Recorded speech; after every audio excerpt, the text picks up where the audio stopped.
October 15th, 1968, the Marquee Club in London's Wardour Street was packed beyond capacity.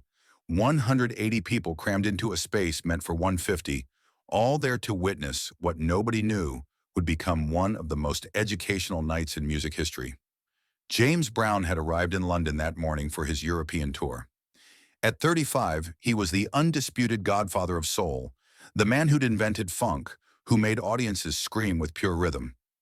I Got You was still dominating charts worldwide. When James Brown spoke about music, people listened, even other legends.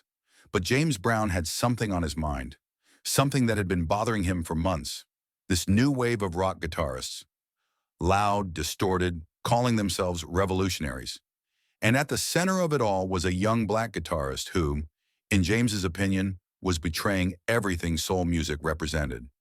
Jimi Hendrix. "That boy's making noise, not music," James had told his band during rehearsal that afternoon. "All that feedback and volume. Where's the groove? Where's the soul?" Nobody knew Jimi Hendrix was sitting in the Marquee Club's back corner. James Brown wasn't supposed to be at the Marquee that night. He was scheduled for a private industry showcase across town. But word had reached him that London's music scene would be gathering at this small club. Record executives, musicians, journalists, the people who shaped what got heard. Perfect opportunity to make his point. James arrived at 11 p.m. with his usual entourage. Cape draped over his shoulders, hair perfect, every inch the commanding presence that had dominated stages for over a decade. The crowd parted as he entered. Conversation stopped mid-sentence. The Marquee's stage was small, intimate, nothing like the arenas James usually conquered. But size didn't matter when you were James Brown. Any space became his domain. James surveyed the room with calculating eyes. He spotted producers from EMI, writers from Melody Maker, members of Led Zeppelin. And there, in the back corner, nursing a quiet drink, was the target of his frustration. Jimi Hendrix looked nothing like the wild performer people saw on stage. Sitting alone, he seemed almost fragile. 25 years old, wearing simple clothes, no afro pick, no flamboyant jewelry. Just a young man listening to conversations around him. James Brown had never spoken to Jimi Hendrix directly, but tonight that would change. Someone handed James a microphone. The club's regular programming stopped. All eyes turned to the Godfather of Soul. "Good evening, London," James said, his voice cutting through the room's chatter. "I hear y'all been talking about music evolution lately." The crowd settled into attentive silence. When James Brown spoke, you listened. "Been hearing about this new sound, this rock and roll revolution." James's voice carried just enough edge to signal this wasn't casual conversation. A lot of noise being called music these days. Several people glanced toward Jimmy's corner. Jimi himself showed no reaction. "Real music," James continued, "real music moves people, makes them feel something in their soul, not just loud sounds through amplifiers." The room's tension increased. Everyone understood this wasn't abstract criticism. James Brown stepped closer to the center of the small club. Got young musicians thinking volume equals soul, thinking distortion equals emotion. But where's the groove? Where's the foundation that makes people move? Jimi Hendrix set down his drink quietly. "I see musicians using electricity as a crutch," James said, his voice growing stronger, hiding behind effects and volume instead of learning what music really is. The silence stretched. Someone coughed. A glass clinked against a table. Then James Brown looked directly at Jimi Hendrix. "Maybe someone should show these young cats what real groove sounds like." 180 people held their breath. This wasn't subtle anymore. The Godfather of Soul had just challenged the electric guitar revolutionary in front of London's music elite. Jimi Hendrix stood up slowly. He walked through the crowd, which parted silently. No swagger, no attitude. He approached James Brown with genuine respect. "I'd be honored to learn from you, Mr. Brown," Jimi said quietly.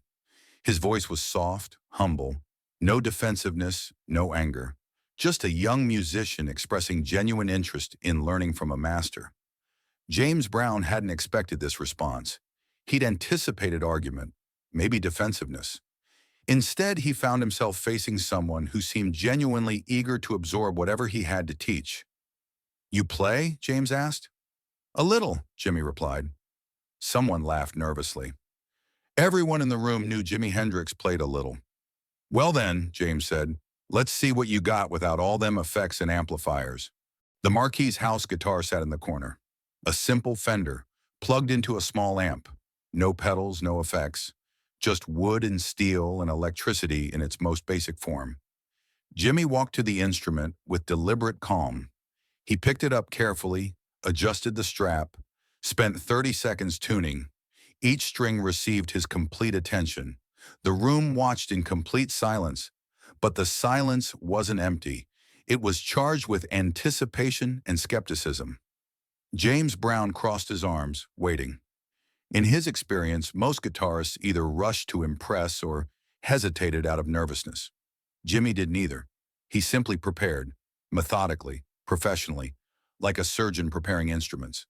Then he started playing. The first notes were gentle, almost tentative, a simple rhythm pattern, nothing flashy. But immediately, something in the room's atmosphere shifted. The rhythm wasn't just notes. It was a heartbeat, a pulse that seemed to emanate from somewhere deeper than the guitar. People stopped shifting in their seats. Conversations that had been continuing in whispers ceased entirely. The quality of attention in the room changed from casual observation to focused listening.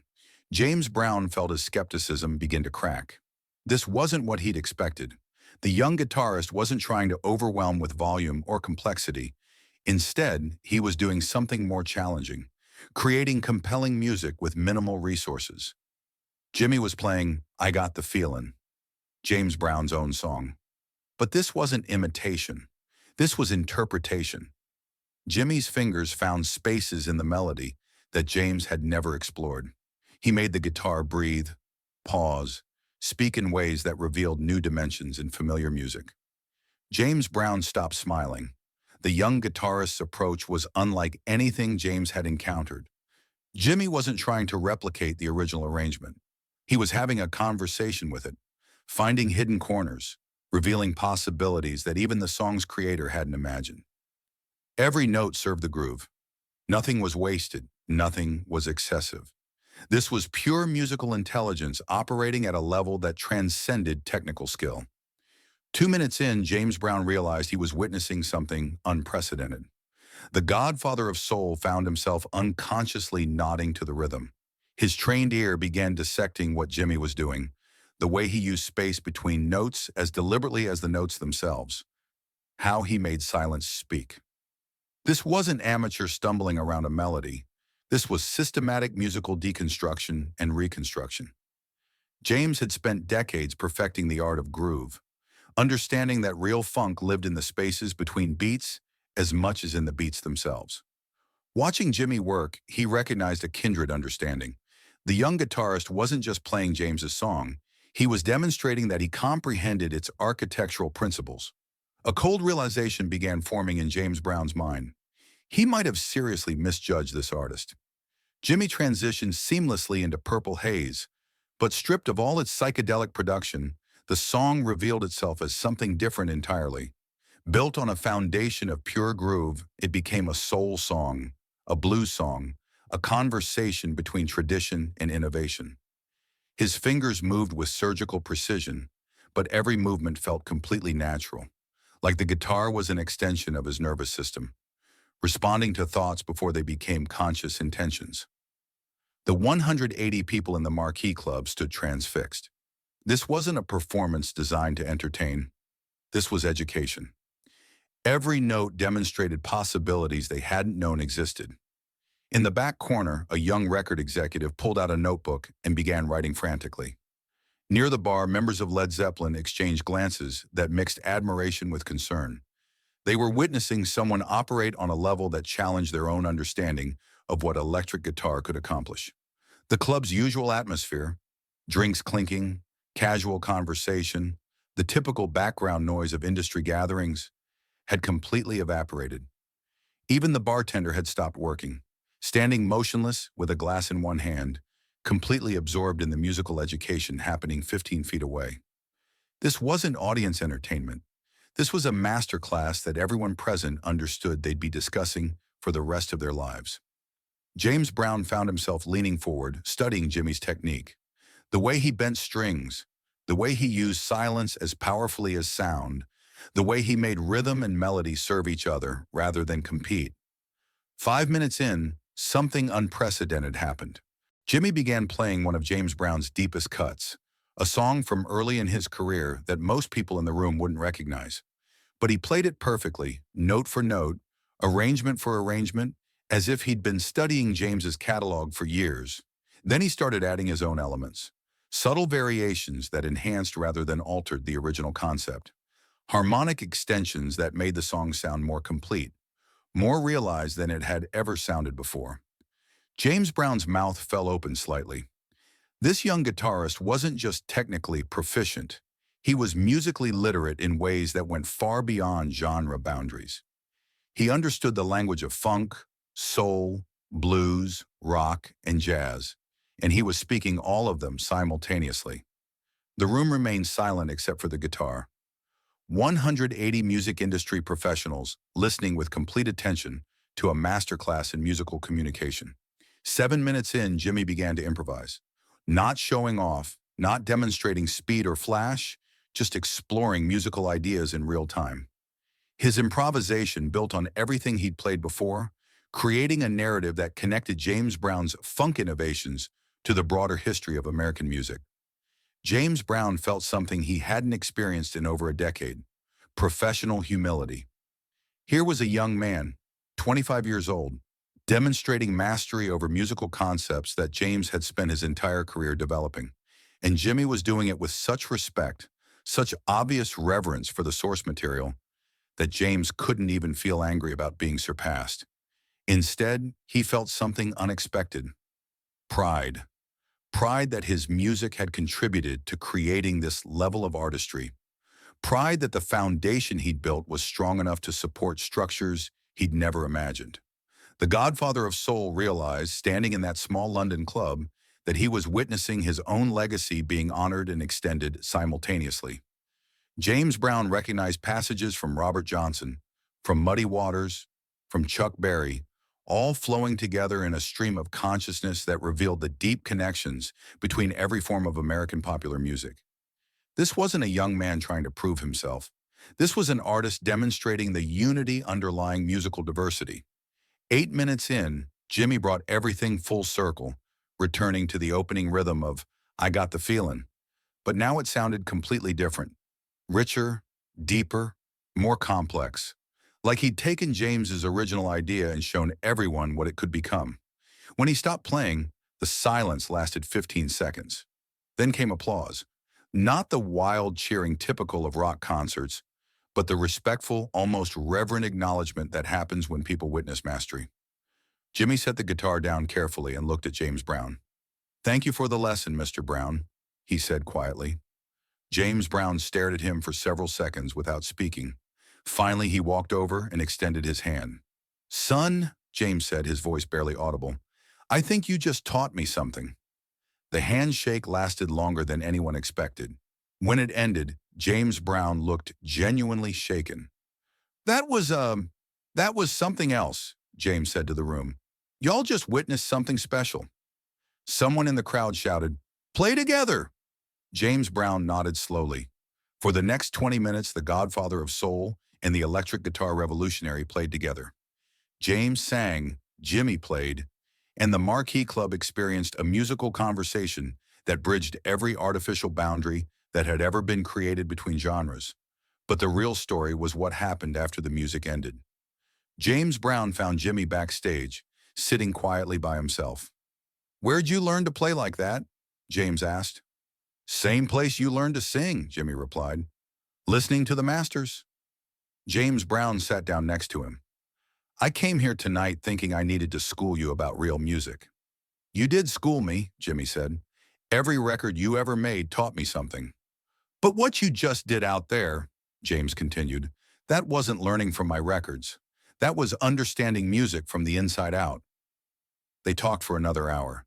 James Brown learned that Jimi Hendrix had studied his catalog obsessively. that he understood the technical innovations behind every James Brown rhythm section, that he'd spent years learning from soul and funk masters before developing his rock sound. The loud stuff, the effects, Jimmy explained, that's just one way to express what I learned from artists like you, but it's all built on the same foundation.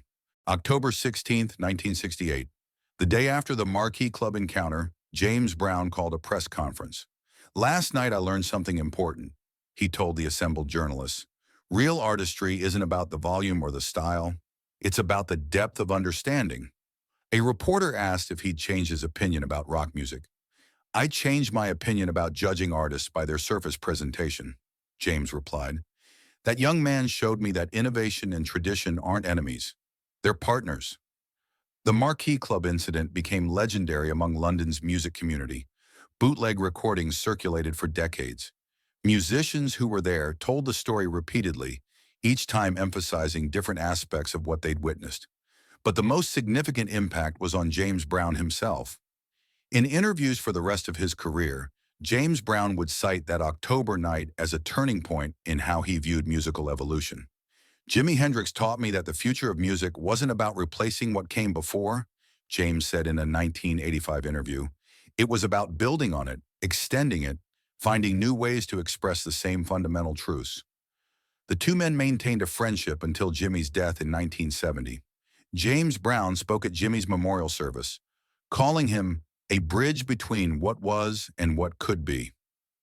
That night at the Marquee, James told the gathering, I thought I was defending the past. Instead, I discovered the future. Years later, music historians would cite the Marquee Club encounter as a moment when the artificial boundaries between soul, funk, and rock began to dissolve permanently. But for those who were there, the memory wasn't about musical categories. It was about witnessing two masters recognize each other's greatness and finding common ground in their shared dedication to the art form they both served. James Brown had challenged Jimi Hendrix to prove he understood real music. Jimmy responded by proving that real music had no boundaries at all. Sometimes the greatest lessons come from the people brave enough to challenge us. And sometimes the greatest teachers are those wise enough to respond with respect instead of ego,